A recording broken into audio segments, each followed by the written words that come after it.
Welcome to Samba Samba. Enjoy the video. You start by preparing deliberately.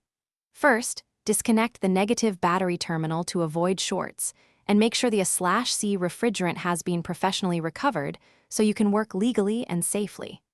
Once done, jack the car and place it on stands, then remove the engine cover and loosen the serpentine belt tensioner to slip the belt off the compressor.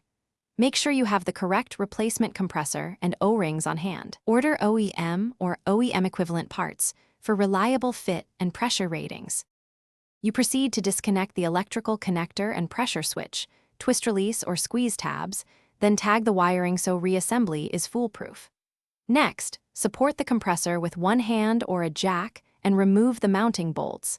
There are typically 3 or 4 on the Civic 2009. Pull the assembly down slightly, then unfasten the refrigerant lines. Have caps ready to prevent contamination. You should replace the receiver/dryer or accumulator if it's original, and always install new O-rings soaked in PAG oil to ensure a clean, sealed system. You install the new compressor by aligning and hand-starting the mounting bolts, then torque them to Honda specifications. Reconnect the refrigerant lines with new O-rings coated in PAG oil and plug in the electrical connector and pressure switch. Next, have a professional vacuum the system, perform a nitrogen or vacuum leak test, and recharge the correct R134A weight. Start the engine, engage A/C, check high/low pressures, and listen for clutch engagement.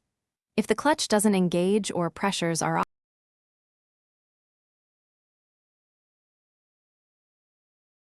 Thanks for watching. Consider subscribing if we helped you.